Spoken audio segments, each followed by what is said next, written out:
Alright guys, another knife review today. Today it's going to be the Kershaw Skyline. This is a knife I've been carrying practically religiously for the last 2 months or so. Been switching between this and a couple other knives, but this is definitely my favorite recent EDC knife. Just an excellent knife overall. It's lightweight. Deployment speed, I mean I can't do it on camera, but deployment speed's real quick. The steel is great, and for the price you get an American-made knife. I mean, what more could you ask for? First thing you'll notice about mine, the scales might look a little different. It's because I did some file work on there, kind of just add a little bit of extra grip. It works. I like it. I prefer it over the plain G10. It makes the knife look more interesting. Did it on both sides. But that's about the only thing I changed on it. Everything else is the same. Right out of the box, this knife comes razor sharp. It's not, scary sharp, but definitely sharp enough. You get a blade steel of 14C28N. It's a Sandvik steel. Fuck, I can't talk today. It's made in the U.S.A, like I said, and for about $30 or so.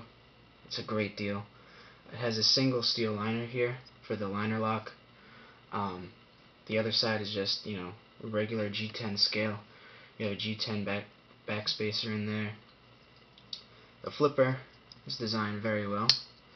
I mean, you do need a little bit of a wrist flick to get it out.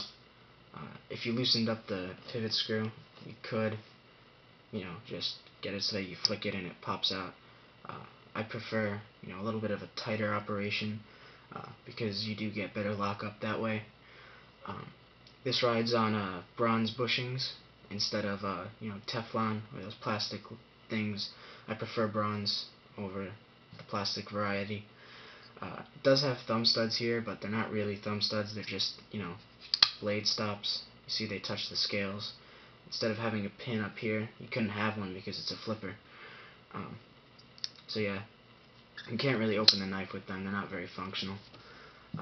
Like I said, as long as you have it properly adjusted, the lockup is perfect. No blade play. The ergos are great.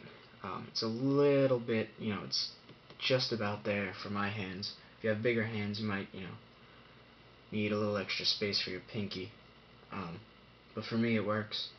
There's no jimping on the knife, other than on the liner lock, but you don't really need it.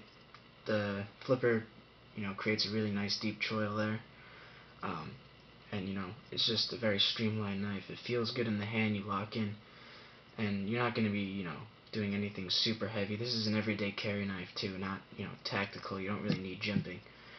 The clip, I really like the clip. My only complaint is that it's pretty low. I mean, I would have liked to see something mounted higher up. It is reversible to tip up, tip down carry, but it is only right hand. So all you lefties might not like this knife so much. Other than that, I mean, it's a pretty straightforward knife. It's just, it works, and that's what you want in an EDC knife. The edge retention is great. You don't have to worry about sharpening it every day or two. It's just a great knife. I mean, compared to other EDC knives, another popular one, the Tenacious. I mean, this kicks the Tenacious's ass, in my opinion. I just love it so much more. Hollow ground. Just a great knife overall. Definitely worth checking out. Kershaw Skyline.